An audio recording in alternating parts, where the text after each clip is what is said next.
नगर परिषदेच्या निवडणुकांसंदर्भातली बातमी आहे। राज्यातील 24 नगरपालिकांच्या निवडणुका पुढे ढकलण्यात आल्यात, तर 61 पालिकांमधल्या 130 प्रभागांचे मतदान पुढे ढकलण्यात आलंय।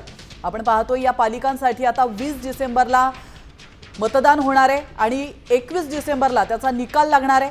ज्या नगरपालिका आणि नगरपंचायतींमधील सदस्य पदावरील उमेदवारांविरोधात न्यायालयामध्ये याचिका दाखल आहे। याविषयी अधिक माहिती देण्यासाठी आपले प्रतिनिधी गणेश कवडे आपल्या सोबत थेट जोडले गेलेत। गणेश, आपण पाहतोय अतिशय महत्त्वाची अपडेट, राज्यातील 24 नगरपालिका आणि 61 पालिकांमधल्या 130 प्रभागांचे मतदान हे पुढे ढकलण्यात आलंय।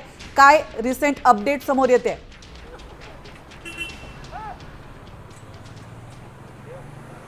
नक्कीच ज्या पद्धतीने खरं तर नगरपालिकेच्या 24 नगरपालिकेचे हे नगराध्यक्ष पदाच्या उमेदवारी पुढे ढकलण्यात आले, तर ज्या नगरसेवकाच्या आहेत त्या 150 जवळपास नगरसेवकांच्या निवडणुका आहेत त्या पुढे ढकललेल्या पाहायला मिळतात। या सगळ्या संदर्भामध्ये निवडणूक आयोगाने स्पष्ट केलेले आहे की या सगळ्या बाबी कोर्टाच्या बाबी असतील, त्याचबरोबर निवडणूक आयोगाच्या काही तरतुदी आहेत, या सगळ्यांच्या बाबींचा विचार करूनच या निवडणुका आहेत त्या पुढे ढकललेल्या पाहायला मिळतात। जर प्रामुख्याने विशेष उल्लेख करायचा झालाच तर जो निवडणुकीतील जे कलम आहे 17A(ब) तरतुदीनुसार खरं तर कोर्टामध्ये कोणी अपील केल्यानंतरून जेवढा ठराविक वेळ देणं गरजेचं होतं, कारण की उमेदवारी अर्ज भरल्यानंतर उमेदवारी अर्ज परत मागे घेण्यासाठी जो काही वेळ असतो तो वेळ आहे तो त्या उमेदवारांना मिळाला नव्हता आणि त्याचमुळे कुठेतरी या उमेदवारी आहेत त्या पुढे ढकललेल्या पाहायला मिळतात। आणि या सगळ्या निवडणुका आहेत त्या 20 तारखेला होणार आहेत आणि याचा निकाल देखील आहे तो 21 तारखेला होताना पाहायला मिळणार आहे। प्रामुख्याने जर बघितलं असेल तर जी